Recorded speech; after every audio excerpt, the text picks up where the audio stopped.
powered by the Inside the Birds podcast. Now, live from inside the Matt Black Kia Studios, it's Football at 4. That's right. Football at 4 p.m. You know what time it is. Welcome back to Sports Bash Live, 97.3 ESPN. Ryan Rothstein, that's me. I'm your host, filling in for the one and only Mike Gill. Live from the Gallery Sportsbook Bar inside Ocean Casino. Josh Henning producing the show here, riding shotgun with me as well. And a lot to get to surrounding the Eagles, as always. And to help us pick up the pieces from the loss on Christmas Eve, Adam Caplan for Football at 4 from Inside the Birds. New podcast episode is out. So if you haven't already, make sure you give that a listen. Subscribe, rate, review wherever you get your podcast. Give them a follow on Twitter at Caplan NFL. Adam, thank you so much, my friend. I hope your holidays have been treating you well. Guys, good to be with you. Yeah, look, we're week 17. We're so weird that we have 18 weeks, not 17 anymore. It's been a long one, Ryan, no doubt about it. But we're glad we're over the holidays now. At least the one from last week. Now we're moving on now to a game that we weren't sure would mean much, and it certainly does. Everything's on the marbles here for the. On the line here for the Eagles. If they win, they know they get it all. They get the only bye in the NFC. Mm-hmm. And I like that, by the way. I like it really puts a lot on a game. Most of my career, guys, it used to be 2 byes per conference. Now it's just 1. So that puts a big emphasis on this game on Sunday at home against the Saints. Yeah, listen, it's a massive game for a multitude of reasons. The main reason being exactly what Adam just mentioned, which is home field advantage, the ever-important first-round bye, and then you get a couple of playoff games at home. Hopefully, there is a couple. But let's start with the most important person, place, or thing with the Philadelphia Eagles, Adam, and that's the quarterback. Can we get an injury update from you, Adam, on Jalen Hurts and his right shoulder? Yeah, so, okay, just a couple things. We noted this on our show on the Wednesday morning, that Hurts, it wasn't even a practice. He didn't do anything last week other than rehab, and that's his right shoulder sprain. Mosher had a note last week. It's more than a grade 1. It's not a 2-week injury, folks. Now, I will tell you, I've covered this injury for 20 years. You could play with this injury. But you can only play with it when you feel like you could make all the necessary throws. So, Ryan, when that is, he'll be able to play that particular week. There might be some way that he could throw by Friday. Unless he does, probably by tomorrow, he's not going to play. So he's going to have to do something over the next 2 days, because what you don't want to do, if he doesn't practice tomorrow or today, and we haven't got their injury report yet, it should be out in a minute, usually is during the segment. If he doesn't practice today or tomorrow, that'd be 5 straight practices. Friday's practice is the lightest of the week. It's usually only an hour, and they have the Saturday walkthrough before the Sunday game. It's just not enough practice time for a young quarterback. I know, talking to coaches over the years, they don't like it when their quarterback doesn't get a lot of reps. And remember, this is his right shoulder, his throwing shoulder. So that's where it's at. We don't know what he did or didn't do today. I didn't sense a lot of optimism he would play this week. We know, you know that any quarterback in this situation is going to want to play and do all that he can. But it's also a medical decision. It's not just his decision.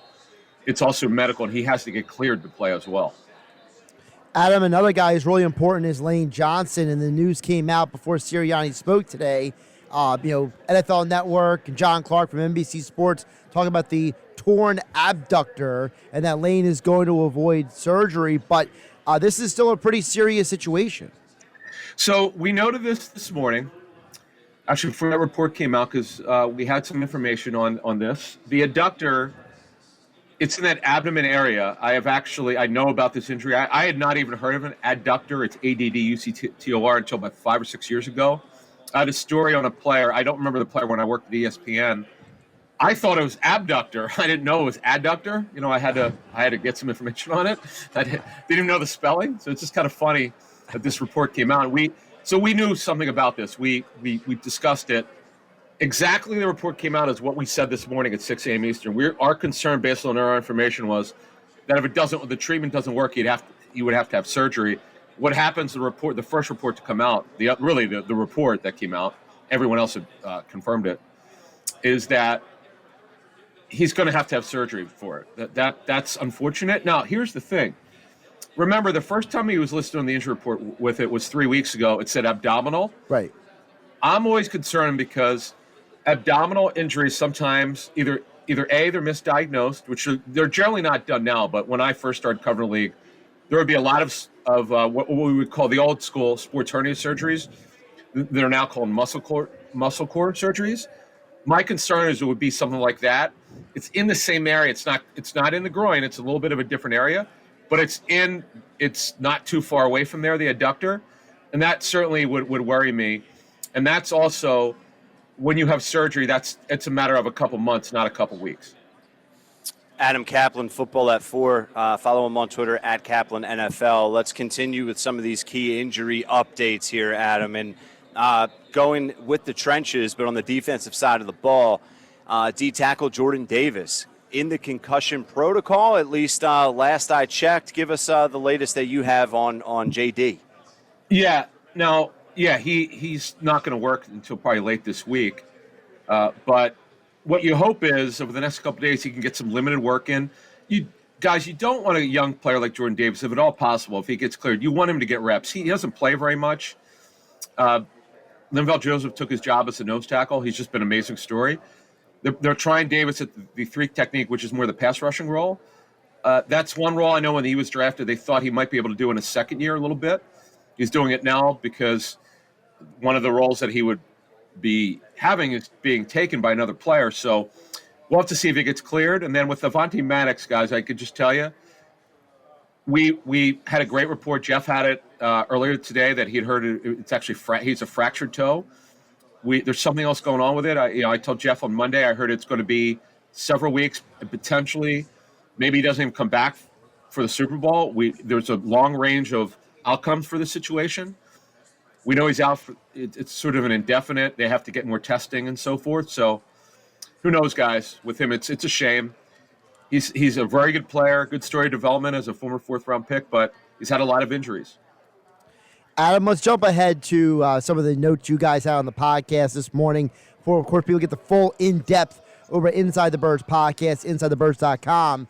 But one of the things that you guys talked about this morning was that, despite the Eagles' loss, Minshew still did a good job at processing. He still did his job overall on Saturday. Josh, he played really well. I mean, think about this. I don't know what the listeners of your show thought coming into the game. In our pregame show, I picked him to be the player of the game. As you know, Josh, we talked to John DeFilippo, his former coach with the Jaguars in 2019. And just hearing DeFilippo talk, I mean, I get that he coached the guys, so he's going to be positive. But I talked to John off the air, and he explained to me everything that went on. He goes, look, the kid won like 6 or 7 AFC Rookie of the Week awards. He's a very aggressive thrower. You see the way they coach Hurts. They want Hurts to throw the ball, and he throws it. He's an aggressive thrower. I expected it. No, I didn't think he'd have 40 attempts, but they did get behind. They had to throw a little bit. Right. I was super impressed. The second pick to me is on Quez Watkins. The first one was just a great defensive play by Jaron Kearse, the safety for the Cowboys. And no, he played well, guys. You couldn't ask for more from your backup quarterback. I mean, you got to be kidding me. He did a good job. I don't know what else people could want from the guy.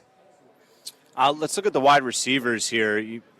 Some blowback, I guess, on Quez Watkins being at fault for possibly an interception and just his finishing of route running, but heavy 11 personnel from the Eagles offensively. Yep. Devontae Smith was an absolute stud, Adam. I know there's a lot of stories here, but my goodness, that kid is a freak. The thing that shocks me, Ryan, is I cannot believe for a guy that skinny. Like Deshaun Jackson was probably 162, 165 as a rookie. Would later put on weight or later in his career. Devontae Smith's in the mid to high 160s. I can't, and Sirianni talked about it in his press conference today. I cannot believe the contact that he takes, and he gets up, the way he slithers in and out of his breaks, and great route runner, makes physical catches that you don't think he can make. So he was great. A.J. Brown got off to the great start, although he should have got the ball a little bit more later in the game. But here's what I would do. Zach Pascal was with Sirianni in Indy. That's why he's here. We forget what this guy did 2 and 3 years ago with the Colts. In fact, he was a pretty physical guy in the red zone. He had one season, he had 5 touchdowns. I don't know why they don't get him the ball more. I know he blocks well for the run game, but you don't sign a receiver to block for the run. That's secondary. You sign them to do something for you in a specific role, catching the ball, whether it's the red zone, on third down, on those tough physical catches.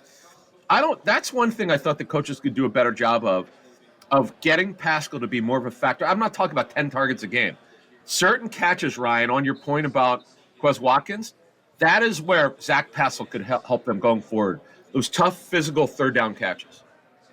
Adam, just one more for you. We appreciate your time. I know you have to run here in just a second, but the Eagles defensively give up 40 points to Dak Prescott. Plenty of fans that we've gotten reaction from this week and in the first couple hours of the show, not pleased, and rightfully so. But what did you guys see over at Inside the Birds to maybe make fans feel better about it? This was not a great called game by John and Gannon. We've been very strong in our praise. We don't listen to the outside noise. We talk to people working in the NFL. We trust those people. We have our own eyes. We have our own ears. And this was just not a good game for their defense. And the offense carried them. Let's call it like it is. In fact, one league source joked to me, just think of it if Philly didn't have those six sacks and other pressures, they might have given up 50 points. So, Ryan, it was a bad defensive performance, but particularly on the back end. And that's kind of alarming. The Maddox issue, the Chauncey Gardner-Johnson not being their issue. These two guys, folks, they're not there. That's a problem. We have to call it like it is. Now, it shouldn't be much of a problem against New Orleans. But if Gardner-Johnson is not back for the first playoff game, I'd be concerned. Yeah, it's going to be interesting to put it nicely. Adam Caplan, always interesting here on Football at 4. Give him a follow at Caplan NFL. Adam, happy holidays, happy New Year. We'll talk again soon. We appreciate your time. Same to you guys. Thank you.